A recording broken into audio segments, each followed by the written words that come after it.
sea, todo en cada pintura del Bosco tiene una unidad dinámica, que es una unidad en general historial o narrativa. ¿Qué quiero decir con esto?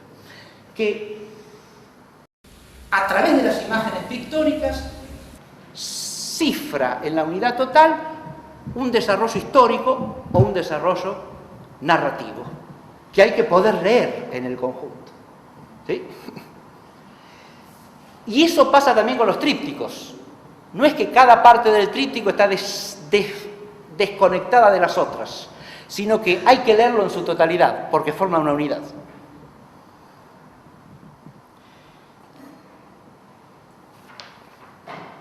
Un segundo es el de los planos compositivos, que ese es evidente, se lo vio en el anterior ya, ¿no? Hay planos de composición, a veces, en este caso, fíjense, tenemos el plano donde están las imágenes principales, después hay un segundo plano aquí donde hay figuras en el camino, ¿verdad? Hay dos caminitos acá, ¿no? Hay una figura de este lado, hay dos figuras de este otro lado, y después hay un último plano allá en el horizonte, ¿no? O sea, hay una serie, hay planos, y él distribuye los planos temáticamente, pero a su vez en unidad. Hay que leer el conjunto y hay que discernir los planos y leer el conjunto. Los planos a veces están divididos, los planos horizontales se dan siempre, pero hay obras que tienen también planos compositivos verticales, por contraste, ya sea de temas o de luces y sombras, o de figuras que establecen una temática para un lado y otra temática para el otro. Después, la estructura de luz y sombra, otro principio compositivo que también maneja, lo vamos a ver en otros pinturas. Y por último, la estructura cromática. Pero además de estos principios fundamentales, digamos, de composición, menciono acá 4 principios también semánticos o de contenido, de concepto. Primero, el principio del simbolismo moral, y ahí es donde José de Sigüenza acertaba. El Bosco usa montones de símbolos muy creativos, con una inventiva. Él mismo dice que, él mismo critica a los autores que no hacen más que copiar las invenciones que ya se han reiterado durante los siglos. O sea, que tiene el prurito de inventar imágenes novedosas para los mismos temas de siempre. Y lo logra en amplia escala. ¿Pero qué es lo que quiere inventar? Lo que inventa en ordinario son moralidades, es decir, maneras de dar un mensaje moral. Y en eso José de Sigüenza lo entendía perfectamente. Después un principio que he llamado acá del vademecum conscientio o del speculum universale. ¿Qué quiere decir esto? Esto explica el abigarramiento de muchas de las obras del Bosco, donde hay montones de figuras, ¿no? Vamos a avanzar un poquitito para que se vea un ejemplo de esto. Te dice, ahí, por ejemplo, la anterior a esta, ¿no?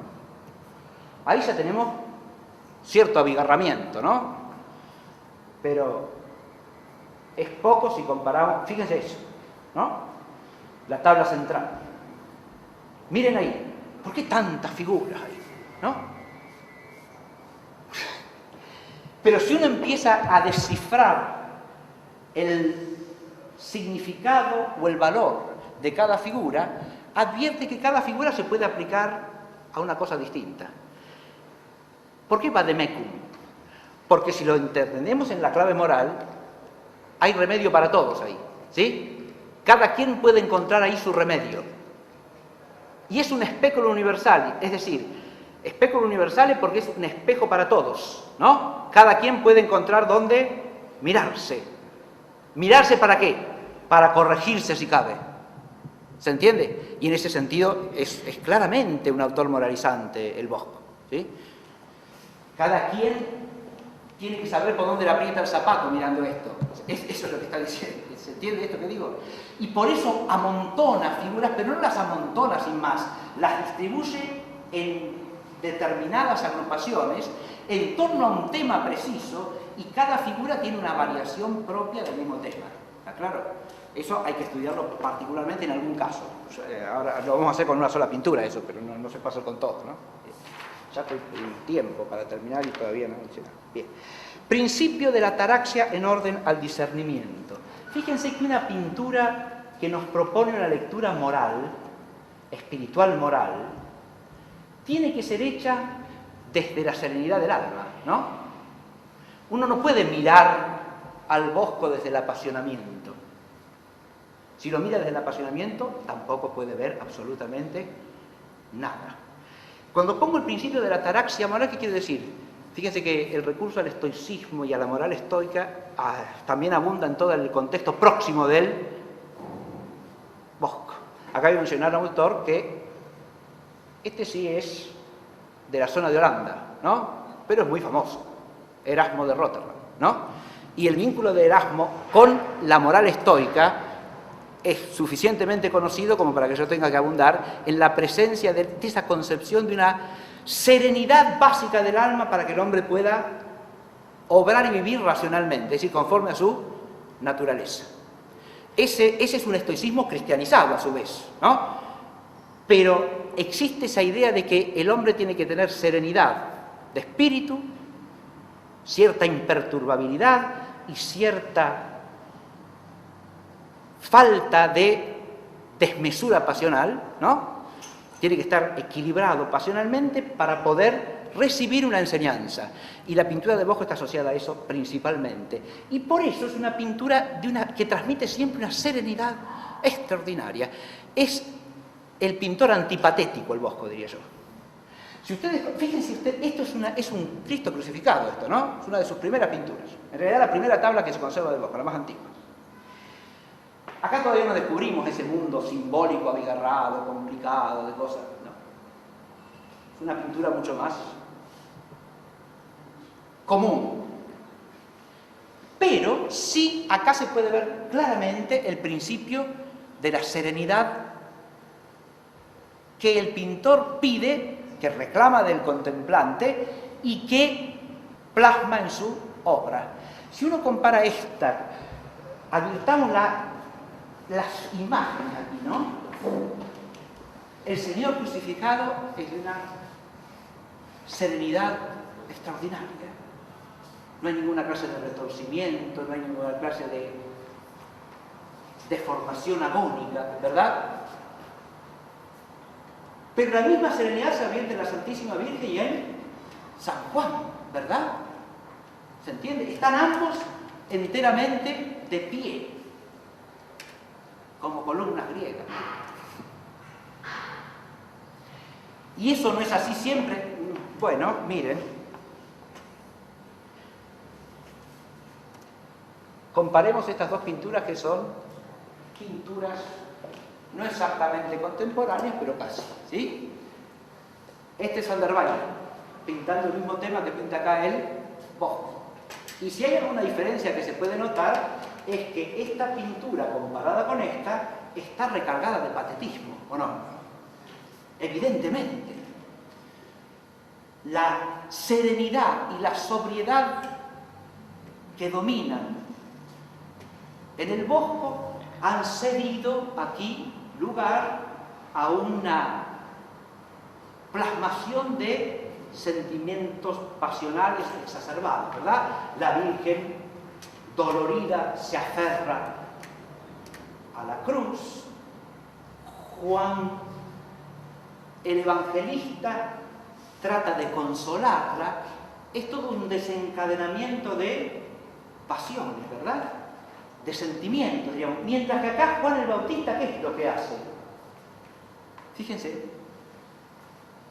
hay un serenísimo diálogo con la Virgen en el plano, obviamente, de la fe, que es lo que está transmitiendo aquí el Bosco. Porque yo os dije, esa ataraxia estoica está asumida cristianamente. Por tanto, la serenidad solamente puede venir de la convicción de la fe y del vínculo del hombre con Dios.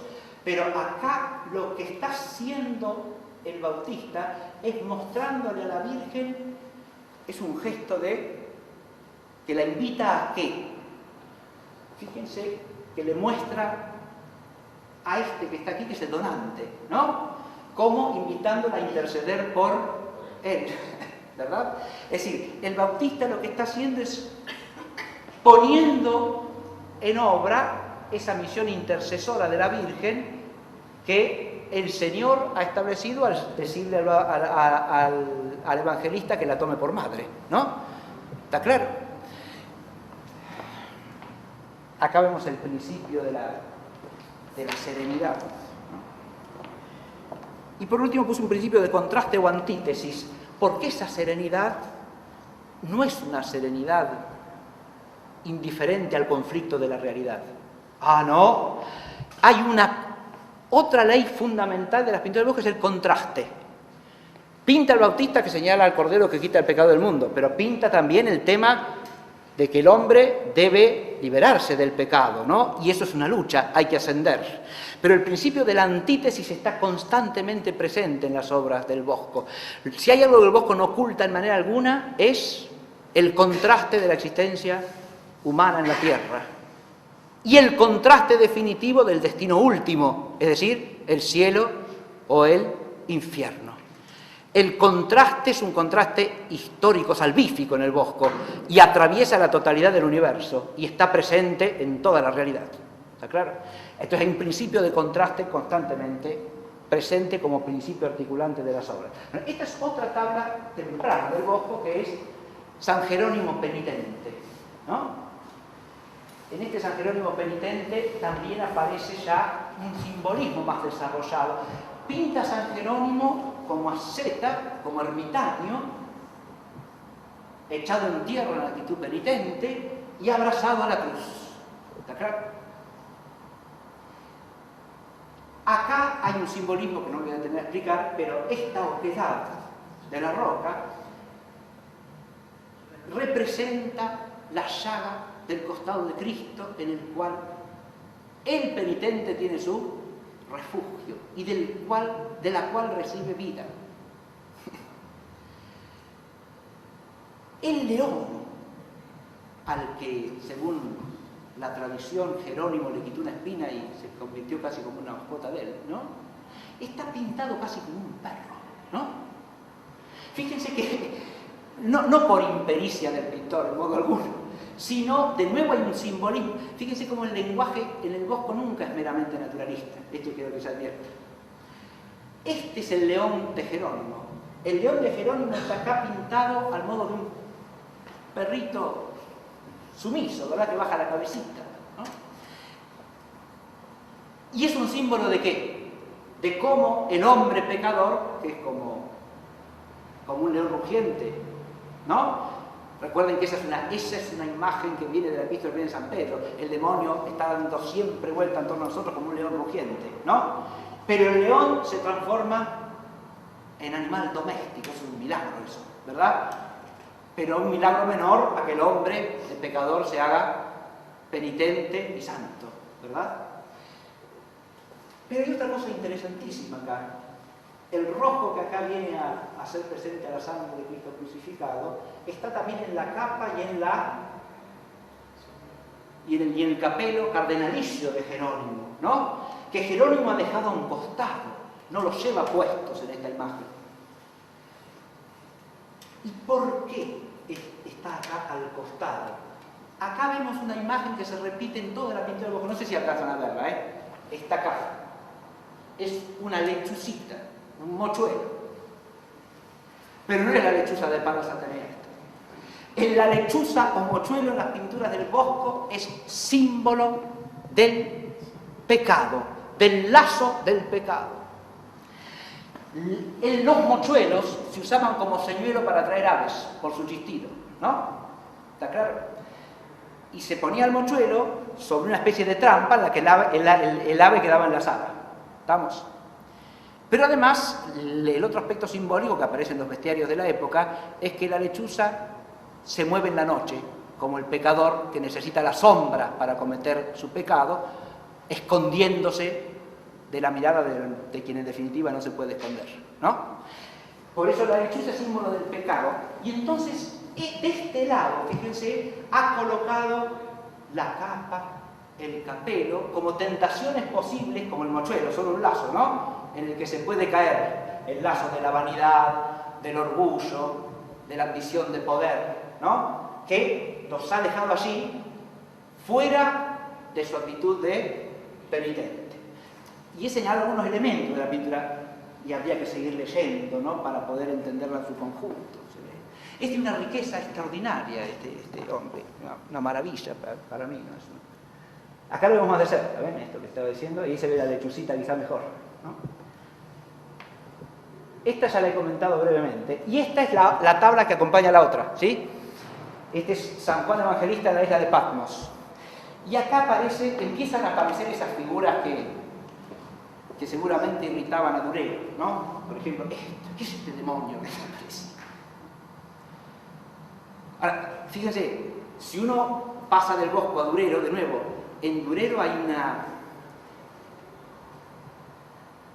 un afán naturalista, sí, pero un retorcimiento de las figuras humanas que, si uno lo contrasta con la serenidad de la figura del Bosco, se encuentra frente a una fuente de inquietud en lugar de una fuente de paz, como hay acá, ¿eh? Es un contraste para mí notorio. Bueno, Juan el Bautista está contemplando a la aparición de la Santísima Virgen aquí, ¿no? Y al ángel que se le manifiesta para transmitirle la revelación, ¿no? O sea, lo que constará en el Apocalipsis. Este es San Juan en la isla de Patmos. Y la revelación que le transmite el ángel es la que tiene que poner por escrito.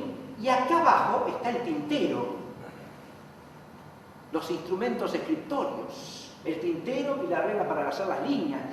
Y el demonio, que no sé si lo alcanzan a ver, pero tiene anteojitos, tiene espejuelos. Esta es la figura demoníaca que está puesta al águila que representa a San Juan, ¿no? El águila, que es el ave que baja del cielo a la tierra y representa al águila de Patmos, que es San Juan.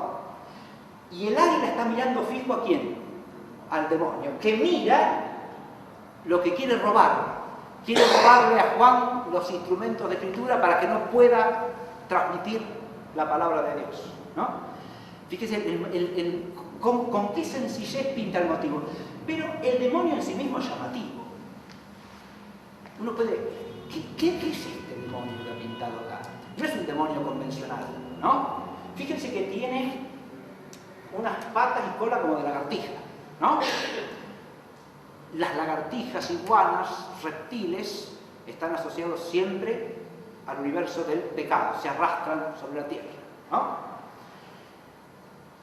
Tiene un cuerpo que es prácticamente una esfera metálica, ¿no? No tiene brazos. Las alas que correspondían a su naturaleza angélica se han metalizado, ya no puede volar, ¿no? No puede ascender a ningún lado. ¿Se ve? En lugar de brazos tiene unos muñones negros acá arriba. Tiene rostro antropomórfico, lo único antropomórfico es el rostro, ¿verdad? Encima de la cabeza, lo que ha pintado acá, en esta reproducción no se ve, ¿no? Pero esto que se pinta acá son llamas de fuego, ¿no? Lo que surge de la cabeza del demonio es un fuego opaco, no un fuego brillante, que emerge de la cabeza, de la capucha, que tiene capucha como de monje, el demonio, ¿no? Tiene una capucha, frailuna. Y lleva acá al lado un instrumento que lo usaban en esa época. Fíjense que es una vara larga de metal que tiene 3 dientes acá. Y lo usaban para pinchar la carne y ponerla a asar, ¿sí? Como un instrumento de parrillero, ¿está claro? Y el demonio lleva eso porque es su oficio, ¿está claro? Tiene que mandar a los hombres al asador. Ese es como un emblema del oficio del demonio, ¿verdad? Bien. ¿Por qué pinta un demonio que resulta hasta cierto punto grotesco? Ahí hay otra clave del lenguaje del Bosco. Este autor, Fischer, estudia esa clave, y ya voy a ir terminando, discúlpenme. Este pintor, Fischer, estudia esta clave de las figuras grotescas, ¿no? Que abundan en la pintura del Bosco. Uno las puede llamar grotescas o como quiera, pero son figuras inauditas y al mismo tiempo sorprendentes y hasta cierto punto irónicas, ¿no? Y la tesis que sostiene Fischer es la siguiente. El Bosco acá ha adaptado al lenguaje pictórico un lenguaje que existía en artes menores, como la pintura de miniaturas, la escultura de los capiteles de los monasterios, ya desde la época románica y gótica, ¿no? Y también en el teatro popular de la región. Es decir, se trataría de un género que podríamos llamar el género del grotesco, o también un género al mismo tiempo moralizante y humorístico, ¿no?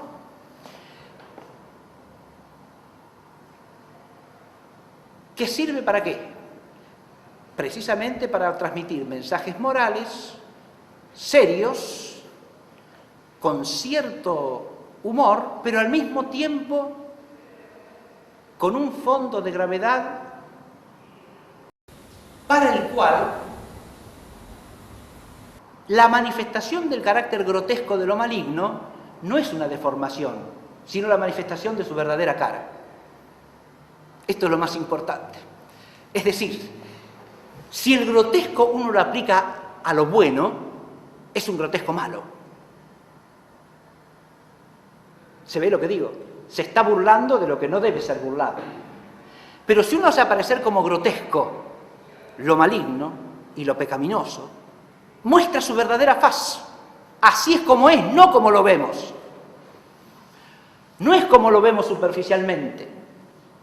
Si lo viésemos en el fondo, veríamos que es grotesco. O sea, el grotesco con una seriedad enorme, ¿está claro? Una seriedad, una gravedad teológica, una gravedad moral extraordinaria. Porque lo que está diciendo el Bosco es, así es como hay que verlo.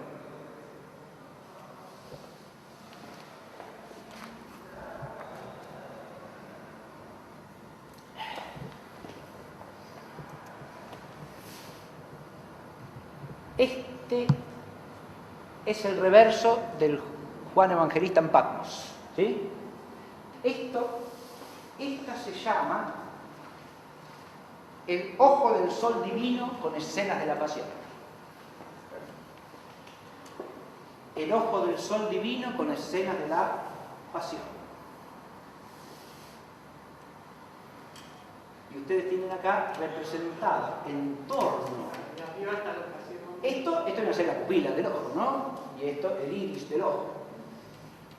Pero esto representa el ojo divino que encierra en su sabiduría todo el misterio de la redención del hombre, es decir, el misterio de la pasión.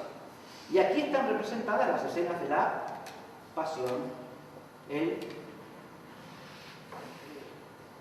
prendimiento del Señor en el huerto, el intento de Pedro de defender al Señor cortándole la oreja a Malco, ¿no? La oración del huerto. Vendría así, ¿no? Girando. Después el Señor llevando la cruz. ¿Sí? Y desembocamos finalmente aquí en el Calvario. ¿Sí? Acá se ve el sintetismo que decía, ¿no? De poner muchas figuras para ese sintetismo narrativo, ¿no? Hay una unidad historial en el todo. Muy bien. Bueno, vamos a avanzar un poquitito y va a haber otra cosa un poco más. Pero este es un Ecce Homo, ¿no? En el que vemos la estructura compositiva clara, ¿no? Esta es una obra como en cuadrantes de alguna manera, ¿verdad? Por el contraste de luces y sombras, precisamente. Pero hay un detalle en esta obra que hace al lenguaje del Bosco. Y es... Porque es un pintor... Yo dije que hay varios planos compositivos, ¿no? Siempre en el primer plano está el tema fundamental, obvio. Pero hay figuras pequeñas que dan la tónica de la totalidad del significado de la pintura. Fíjense que acá se trata del Ecce Homo y del pueblo que grita libera a Barrabás, ¿no? Y las sombras. Claro. Y allá que hay como una ciudad de la época del Bosco, esta bandera que cuelga acá es la bandera otomana. Pintó una bandera roja con la media luna. Y sobre este puente que enlaza, fíjense, enlaza el espacio de la figura del Ecce Homo con el espacio de aquella ciudad, ¿no? Hay una pareja que está de espaldas a lo que acontece acá y mirando al río, ¿no? ¿Qué representa esto? ¿Qué es ese hombre y esa mujer que están ahí mirando hacia abajo? Acá, y no mirando para acá, como si esto no les incumbiese en absoluto, ¿no? Yo con esto no tengo nada que ver, le doy la espalda, ¿se advierte?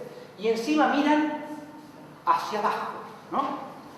Es decir, ahí está reflejando una actitud que desde... Fíjense que eso es un punto oscuro en la zona clara, ¿no? ¿Se ve? En toda esta zona de luz, la mirada se posa casi espontáneamente ahí. Lástima que esta reproducción no es muy buena. Para esto no conseguí ninguna que fuese muy nítida. Pero esa mancha oscura ahí atrae inmediatamente la atención. Uno se pregunta qué es eso. Cuando se habla del principio del contraste en el Bosco, hay un tipo de contraste que es el contraste por inversión. Y en el contraste por inversión él pone la figura clave para interpretar el todo más chiquita y hacia el fondo. ¿Está claro? De nuevo es un ejercicio al que lo invita al contemplante, ¿verdad? No siempre lo que está en el primer plano es lo que nos da la clave. Hay que mirar hacia el fondo de las cosas, ¿no? Y aún lo chiquito, lo que se ve chiquito para el mundo, puede ser lo más importante, ¿no? Y entonces esa imagen de esa pareja dándole la espalda al misterio de la salvación, ¿no?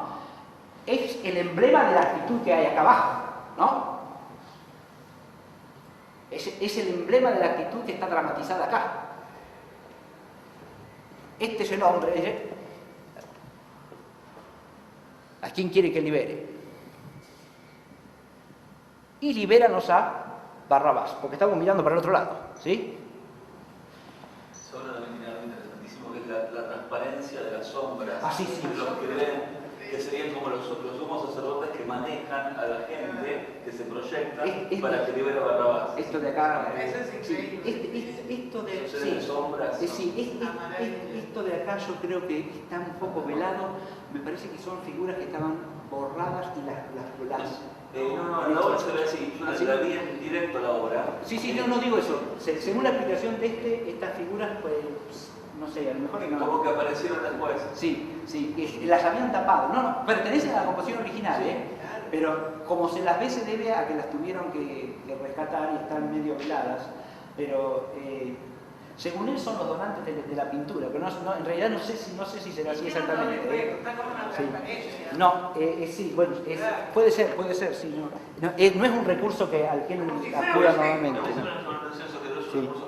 No es un recurso que él utilice normalmente, eso, no. Bueno, acá hay una pintura que es magnífica para analizarla, pero no lo voy a hacer. Es la coronación de espinas, ¿no? Voy a decir una sola cosa. Las 4 figuras representan los que se burlan del Señor, ¿no? Que también están en una actitud de serenidad total, ¿verdad? En medio de estas 4 figuras humanas. Los 2 de arriba representan la actitud pagana. Esta es la locura, porque con la flecha que atraviesa la cabeza es el símbolo de la demencia, ¿sí? Bien. La locura de la soberbia, principalmente, ¿no? En el sentido moral. Y este tiene collar de perro, ¿sí? Representa la actitud de los perseguidores del Cristo, ¿no? Recuerden que hay un salmo que dice: me rodeaban como una jauría de perros, ¿sí? Refiriéndose a los que perseguían al Mesías, ¿no? Es un salmo que se asocia siempre a la crucifixión. Bien. Pero se presume, tiene acá unas hojas de roble, ¿no? Que están usadas como símbolo del naturalismo aquí y de la fructuosidad de la naturaleza a la que este pagano se adhiere, ¿no? Y en virtud de la cual persigue a Cristo. Pero las 2 figuras de abajo, en cambio, son representativas. Acá de nuevo aparece el motivo de la medialuna turca, ¿no? En el tocado de y le presenta las leyes de la Torá que le acusan de no respetar, ¿sí? O sea que estos 2 representarían al Islam y al judaísmo. ¿Se ve? Bueno. Pero todo eso hay que verlo en los detalles. Si uno lo mira superficialmente, bueno, es una pintura, está Cristo rodeado por 4 personajes. Bueno, esta es una pintura magnífica. Esta se la encargaron de Amberes, y ya es un tríptico este. Este es su primer tríptico, ¿no? Que es la adoración de los magos. Esta es la tabla central. En las tablas laterales están pintados los donantes, o sea, los que le encargaron la obra, ¿no?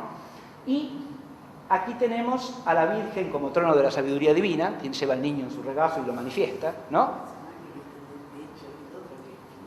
Aquel que está en el techo. No, el que está espiando atrás, ¿no? ¿Cuál?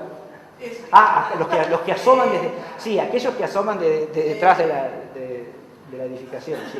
Pero fíjense, acá hay un simbolismo importante. El único que quiero destacar es el que hace primero la figura que está al fondo, que es la figura del anticristo. Esta que está acá.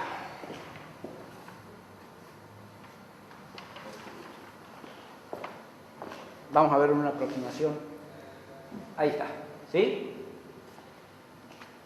Fíjense que sobre una especie de turbante lleva una corona de espinas, ¿no? Pero que no toca su cabeza, ¿no?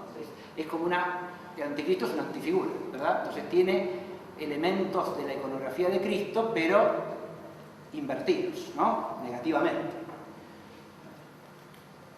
Lleva en la mano izquierda una especie de tiara, pero hacia abajo, dada vuelta, ¿no? Y tiene toda la presencia de la lascivia y de la embriaguez, ¿no es cierto?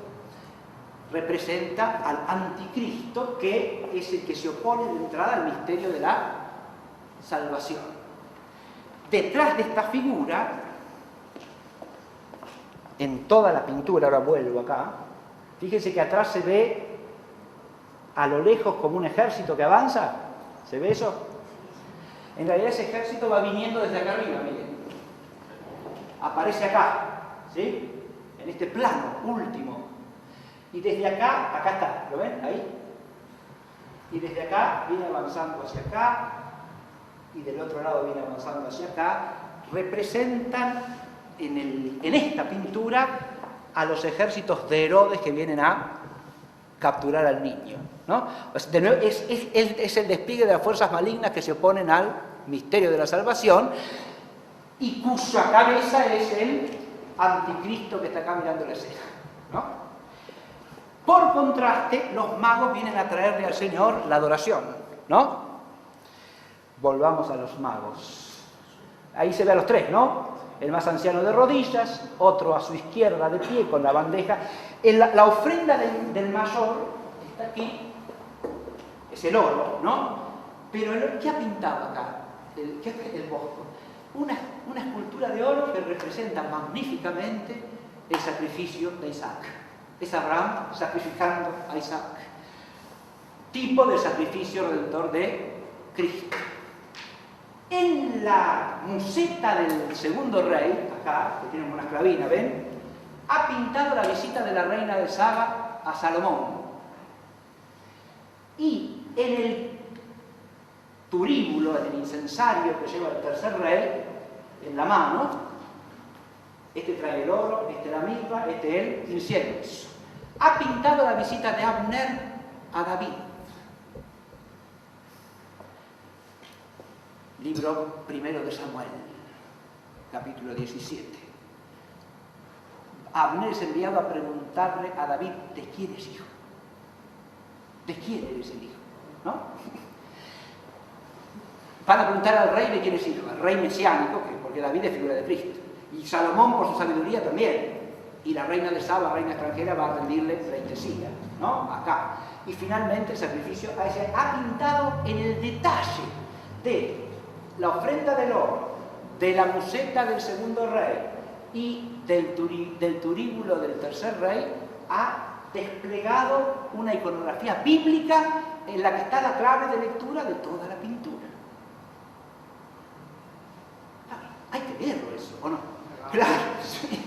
O sea, si usted no lo mira con atención, si usted no lo sabe, si usted no conoce su lenguaje, eso le pasa desapercibido completamente, por entero. Muy bien, y así, ya voy terminando, ¿eh? Bueno, ahí se ve más de cerca el sacrificio de Isaac, ¿no? Se ve un poquitito mejor, ¿no? Y la representación que está acá, ¿no? Y fíjense que voy acá, encima acá se ve también la representación en el turíbulo que lleva el tercer rey, ¿no? Las edades de los reyes son escalonadas, fíjense. En eso también puede advertirse un simbolismo, porque el rey más anciano es el que está postrado, ¿no? El de edad intermedia lo acompaña de cerca y el más joven es el que está más lejos, como indicando la madurez o ancianidad espiritual que hay que tener para ver la verdad, ¿no? Y para adorar en espíritu y verdad. No una ancianidad física, que acá es simbólica, ¿no? Sino la madurez del espíritu, diría.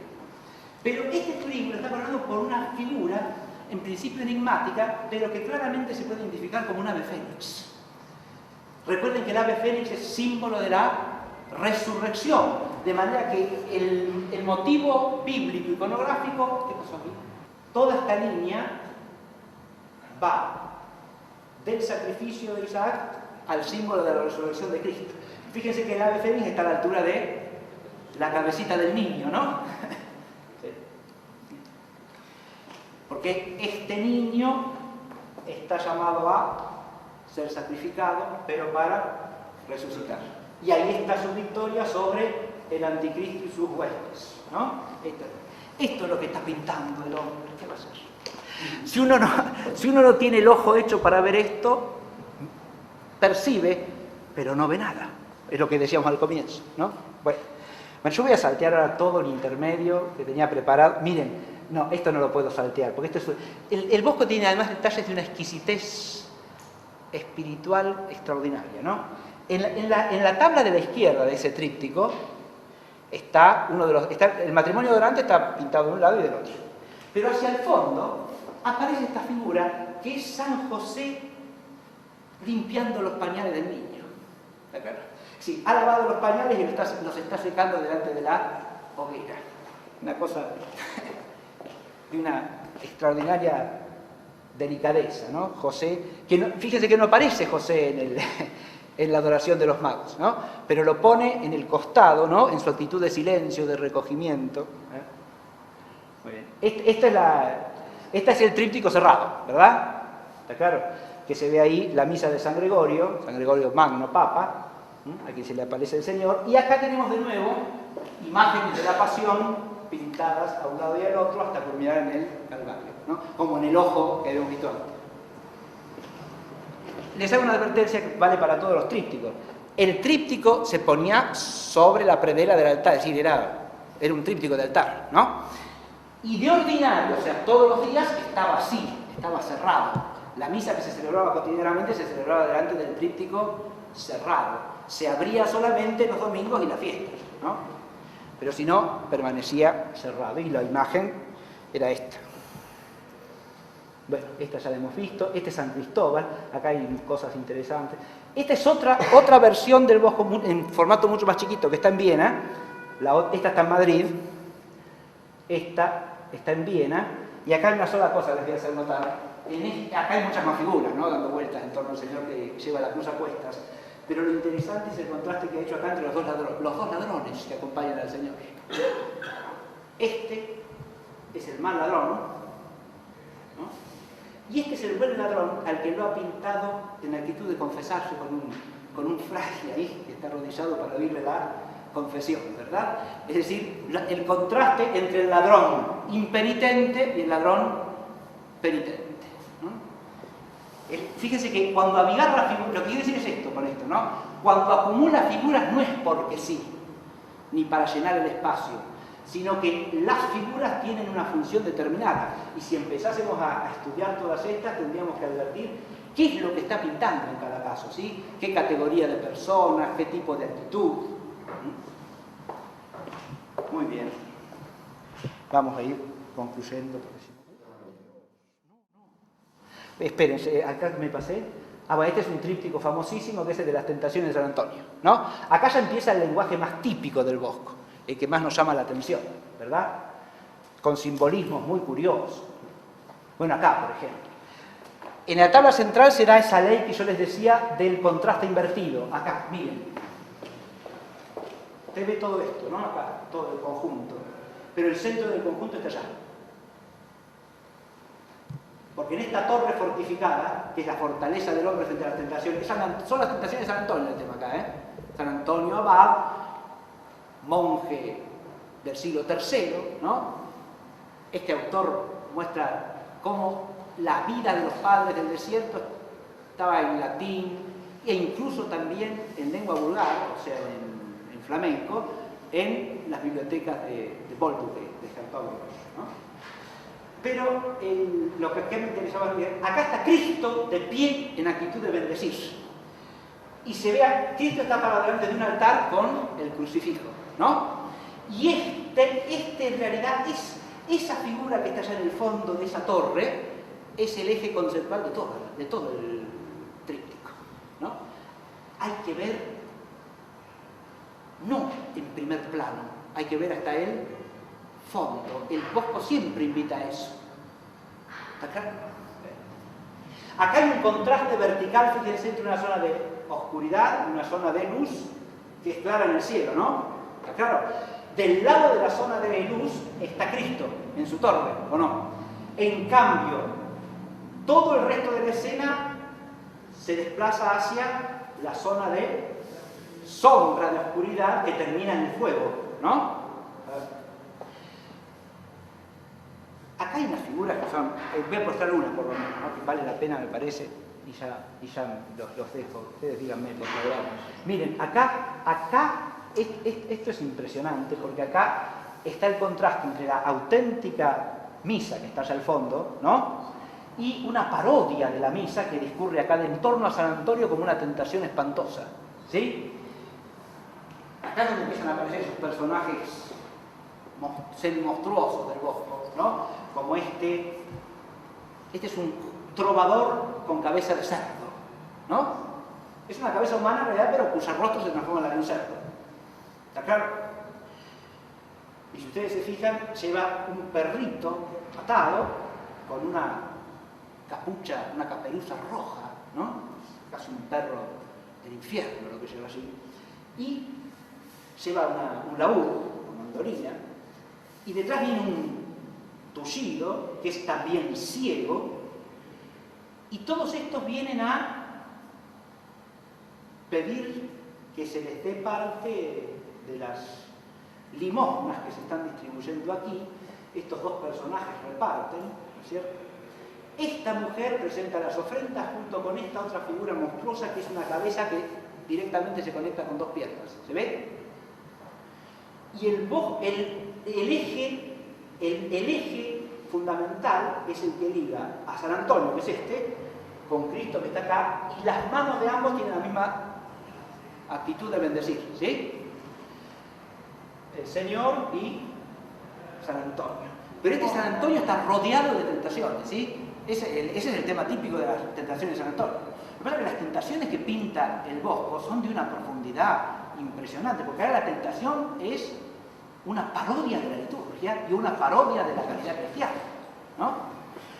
La parodia de la liturgia se ve un poco mejor si vamos a ver, no sé si estaba antes o después. Acá se ve a las figuras que aparecen como celebrando misa, ¿no? Que de nuevo es un pseudo sacerdote con cabeza de perro, cuyas entrañas están en descomposición, fíjense, es como un cadáver acá abajo, ¿no? Al lado tiene como asistente, como acólito, una figura también monstruosa con boca de pez abierta y un embudo dado vuelta en la cabeza que es el símbolo de la embriaguez, ¿sí? Cuando usted terminó de vaciar la vasija o el botellón, da vuelta el embudo y lo tapa con eso, ¿no? Entonces, ese símbolo, hay símbolos que son clarísimos y hay otros que hay que estudiar un rato. Pero la figura que quería mostrar es una figura también estas más que de estilo grotesco son de un estilo satírico, diríamos, feroz, ¿no? Pero hay unas figuras, esa por ejemplo, ¿ven? Esa forma parte del cortejo de los que avanzan hacia la falsa celebración, ¿no? Esa figura que tiene cabeza de pez, ¿no? Pero de pez furibundo, ¿no? Está atravesado como por una lanza con espinas, tiene una flecha también atravesando el costado y tiene patas de cabra. Allá abajo hay una figura curiosísima. Estos son los demonios que vienen a acusar a San Antonio de sus pecados. Esto es en la tabla lateral izquierda, donde San Antonio es levantado al cielo por una visión, pero al ser levantado se le aproximan demonios que lo acechan, ¿sí? Esa imagen creo que la tenía aquí está, ¿lo ven? Está como volando en el aire, transportado por su visión, pero cuando la visión lo transporta, se le acercan demonios para reclamarle por los pecados de su juventud.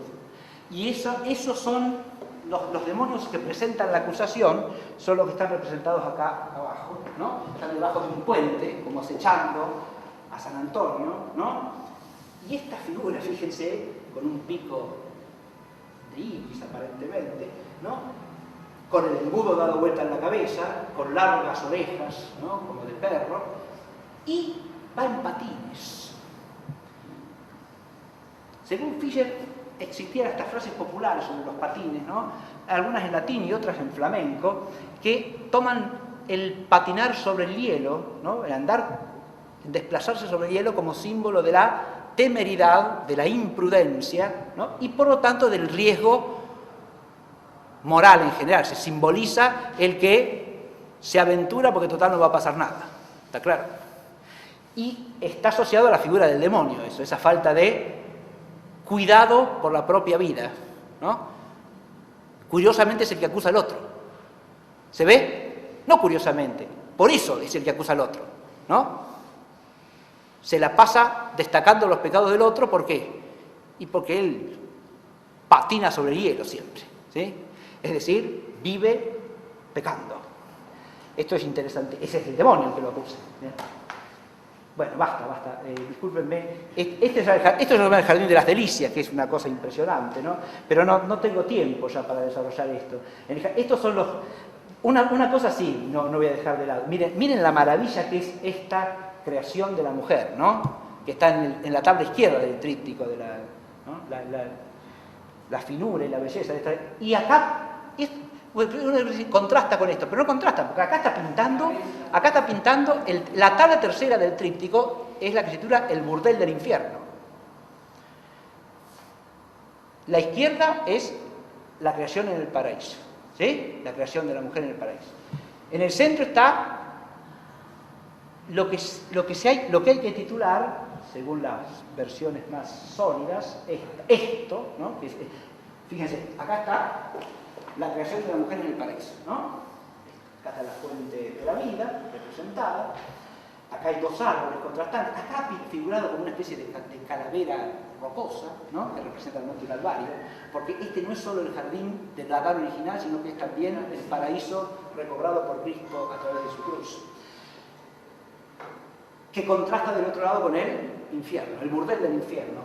Y esto en realidad había que titularlo, Jardín de las Delicias es virtud de todo, ¿no? Pero esta tabla central representaría la humanidad después de Noé. De hecho, acá aparecen representados, o sea, la humanidad inmediatamente antes de Noé, no después de Noé, inmediatamente antes de Noé, la humanidad posadánica, ¿sí? Antes del diluvio. Dije al revés, ¿no? La humanidad antes de Noé, ¿sí? Aparecen representados aquí Adán, Eva y Noé en un tercer plano, apenas asomando, ¿no? Porque son los tiempos inmediatos al diluvio. Esto es lo que quiero representar, todo esto. Donde la fuente de vida y la figura central de Cristo ha sido reemplazada por un pozo donde se bañan principalmente mujeres y los hombres dan vuelta alrededor montados en caballos con una especie de rueda de lascivia desenfrenada. ¿Está claro? Es la adoración del hombre por sí mismo. Esta armonía que ha sido creada en el origen se ha transformado en este desenfreno, en este desorden. Y si seguimos esa línea, vamos a parar acá. Fíjense cómo hay que ver la tabla en su conjunto, eso que decía, ¿no? De la unidad histórico-significativa del tríptico. Este es el burdel del infierno donde aparece el famoso hombre árbol, que es este que está acá. El hombre árbol es una figura curiosa, pero que representa precisamente al hombre del pecado, ¿no? A ver si lo podemos ver más. Aquí está, ¿no? Ahí no está entero, pero ¿qué es eso? Lo dijimos de entrada, por eso quiero explicarlo esto y nos vamos. Hay que pensar, a ver, imagínense un pollo que está caminando, mostrándole la parte trasera, y que da vuelta a la cabeza, ¿sí? Si se imaginan eso, empiezan a visualizar la imagen. ¿Está claro? Lo que tiene de humano esta imagen es el rostro, con lo mismo que pasaba con el demonio, ¿no? El rostro era el único antropomórfico. Y sí tiene cierto antropomorfismo parcial en los miembros, ¿no? Porque esto parece ser un mulo y una rodilla, ¿no? Pero termina siendo un tronco de árbol, seco, hueco, y lo mismo pasa, y roto, lo mismo pasa del otro lado, ¿sí? Esta sería la otra pata del bicho este, ¿no? Y esta sería la parte trasera que está hueca, él está hueco por dentro, es todo hueco, su cuerpo es como un huevo descascarado, ¿no? ¿Se ve? ¿Y qué hay adentro? Adentro hay 3 hombres ebrios, acá está el tonel, ¿no? Acá han dejado el casco, la ballesta, son soldados seguramente. Representa como una taberna, ¿no? Donde los hombres van a emborracharse y a contar sus pecados, a contarlos y a vanagloriarse de ellos, ¿no? Y están sentados sobre sapos, que son siempre la imagen del pecado, ¿no? Y acá abajo hay un demonio que está mandando más gente ahí. En los infiernos del Bosco, los castigos en general no tienen la forma de castigos corporales, sino que el castigo consiste en repetir eternamente el pecado por el que se ha ido al infierno.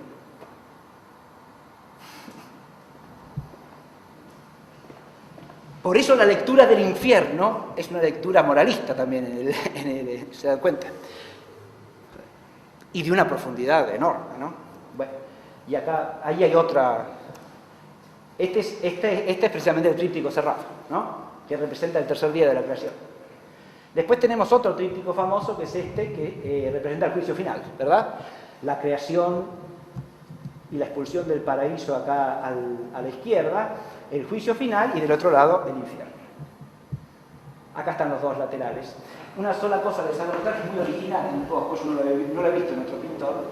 Al pintar, acá está la creación, ¿no?, de la mujer, la tentación, la expulsión del paraíso, pero hay una prehistoria de eso que está representada acá arriba, ¿no?, que es la caída de los demonios. Fíjense que la zona de luz que corresponde a los ángeles se oscurece, ¿por qué?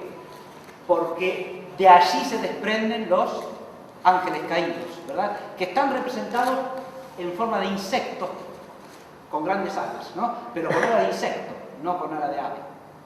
Es una cosa curiosa, interesante. Bien. Bueno, sí, vamos a terminar aquí y les pido disculpas por haberme alargado tanto. Mi intención era terminar con la explicación de este tríptico que se llama El carro de Eno. Y lo único que voy a decir de esto, se lo considera la obra más sintética del Bosco, porque resume las características de toda su obra anterior, es una obra ya de su última madurez. Representa aquí, de nuevo, la creación, fíjense, la caída acá reaparece, la creación del hombre y la mujer, la tentación en el paraíso, la expulsión, ¿no? Del otro lado, las penas del infierno. Pero en el medio que está el carro de Eno.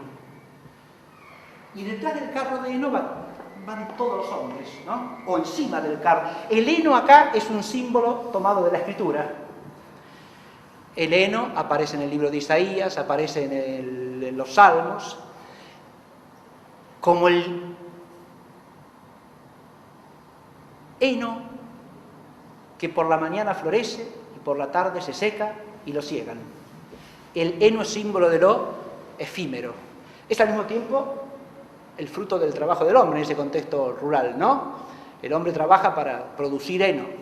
Pero ese heno es un heno pintado dorado. Es el bien efímero que aparece como oro. Ahí el heno se transforma en símbolo de todos los bienes temporales que el hombre estima como si fuesen el oro, ¿no? Y todos van detrás del carro de heno, fíjense. Ahí, ¿no? Hago esta aproximación porque acá se ve cómo todos, sin distinción de clases, rodean al carro. Todos tienen un poquito de heno, tiran la horquilla, ¿ven?, hacia el carro de heno. Hasta se dejan aplastar por las ruedas del carro de heno para agarrar algo de heno, ¿no? Acá detrás del carro de heno ha pintado al papa, al emperador, a un rey, a un príncipe, altos dignatarios, mercaderes probablemente, y acá al pueblo común. O sea, todas las clases sociales dan vueltas en torno al carro de heno. Todos miran al heno, y la única figura de toda la tabla que mira hacia arriba es este ángel que está acá. Allá arriba está Cristo. Vuelvo. ¿Ve? Ahí está, ¿no? Y el único que mira a Cristo es ese ángel. que contrasta con la figura del demonio que está del otro lado, ¿no? Aquí. Acá hay una pareja de enamorados, aparentemente, acá hay otra, acá está la lechuza, acá está el cántaro vacío, que también representa la vacuidad del hombre pecador, la lechuza que representa la tentación, el ángel, el demonio. Ahí podemos ver resumida la ley del contraste, ¿no? Que decíamos, el contraste en el bosque es un contraste histórico-salvífico siempre, que tiene una proyección moral, una proyección espiritual. Acá en el primer plano hay una serie de historias que se pueden leer cada una. Acá hay una mujer que está dispuesta a vender al hijo que ha tenido. Acá hay un ciego que se ocupa un niño ciego, por la vestimenta, que se ocupa de ser lazarillo de otro ciego, ¿no? El ciego que guía a otro ciego. Y así cada uno de estos grupos es una moralidad, ¿está claro? Cada uno de los grupos que pinta. Pero la imagen fundamental del tríptico se centra aquí, ¿no? El carro de heno como símbolo de los bienes efímeros que embelezan al hombre y que hace que corramos tras lo que no tenemos que correr, ¿no? Y que hasta nos matemos. Hay dos que se están matando, hay uno que está cortando la garganta a otro, ¿sí? ¿Por qué? Por el heno.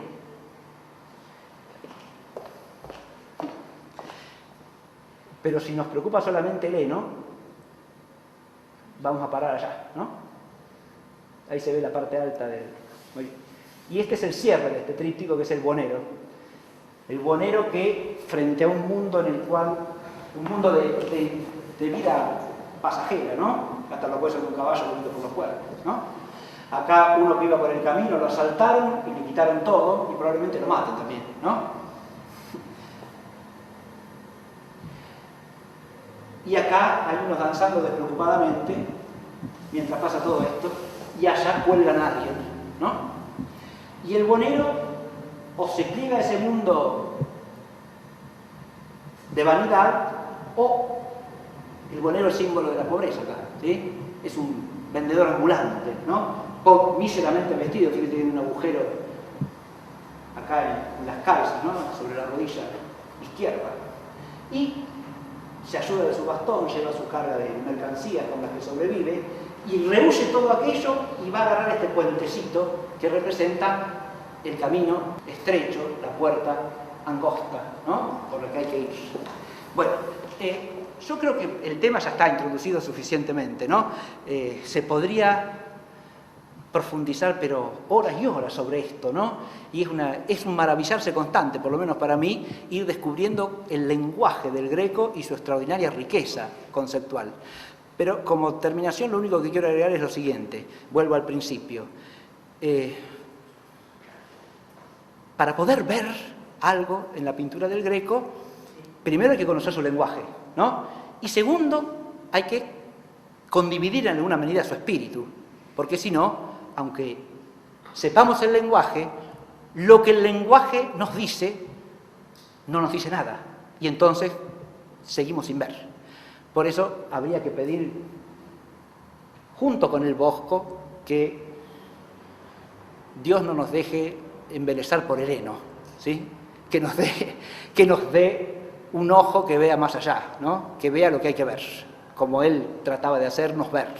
Muy bien, muchas gracias.